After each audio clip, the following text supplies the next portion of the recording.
आता बऱ्याचदा तुम्ही अनुष्ठान म्हणत होतात सर, तर मला ते जाणून घ्यायला आवडेल की अनुष्ठान म्हणजे नेमकं काय आहे. जगद्गुरू जनार्दन स्वामींनी सुरू केलेल्या ज्या 5 परंपरा आहेत त्यामध्ये महत्वाची परंपरा ही अनुष्ठानाची आहे. बरोबर. अनुष्ठान हे एक मेडिटेशन कोर्स ज्याला तुम्ही म्हणू शकता, किंवा मेडिटेशन कोर्स ह्या अनुष्ठानाचा एक भाग आहे. कारण त्यामध्ये अनेक गोष्टी आहेत. जसं तुमचा आहारामधील बदल असेल, तुमच्या दिनचर्येमधील बदल असेल, जसं की तुम्ही ब्रह्ममुहूर्तावर 7 दिवस उठतात, त्याचप्रमाणे तुमचा मौन तुम्हाला 7 दिवस दिलं जातं. ओके. मौन 7 दिवस हे सर्व साधकांना दिलं जातं. ज्या अनेक गुरुबंधू व अनेक माता भगिनी त्या ठिकाणी 7 दिवस मौनामध्ये असतात. आज विज्ञानही मान्य करतं की मौन हे किती महत्वाचं आहे.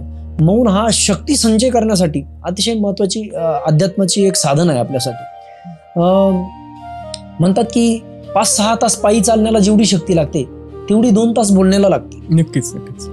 म्हणजे मौनामध्ये जो व्यक्ती असतो त्याचं संकल्प शक्ती, त्याचं मनोबल, त्याचं धैर्यबल आणि विशेष म्हणजे तुमच्या वाणीमधील पॉवर ही या मौनामधून निर्माण होते. आपल्या शास्त्रामध्ये सुद्धा मित भाषीपणा हा एक महत्वाचा गुण मानलेला आहे आणि त्याला सुद्धा मौनच म्हटलं जातं. म्हणून शास्त्रामध्ये म्हणतात मौनम सर्वस्व साधनम. तुम्हाला जर सगळ्या गोष्टी साध्य करायच्या असेल तर तुम्ही मौन धरा.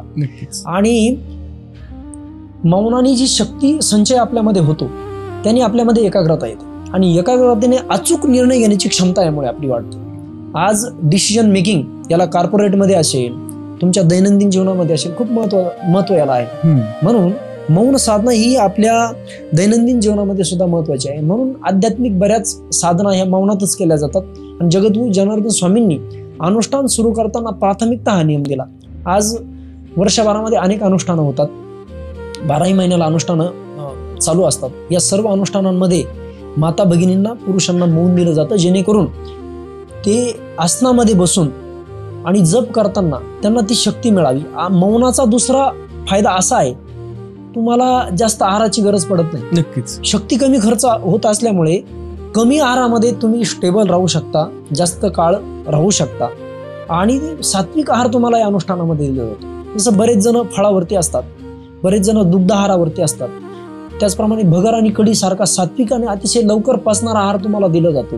हा जो सात्विक आहार आहे हा आध्यात्मिक साधनेला बल देणार आहे, मदत करणार आहे. तुम्ही जर जड आहार त्या याच्यामध्ये घ्याल, आध्यात्मिक अनुष्ठानामध्ये घ्याल, तर तुम्हाला तुरंत झोप येईल. मात्र जास्त कालावधीमध्ये जास्त जप करण्यासाठी या सात्विक लाईट डाएटची गरज आहे. म्हणून बाबाजींनी हा डाएट जो चेंज आहे, अनुष्ठानामध्ये डाएटचा जो चेंज आहे हा सर्वांसाठी कंपल्सरी केला आहे. तो अनुष्ठानाला, जपाला, ध्यान धारणा, साधनेला मदत करणारा आहार आहे.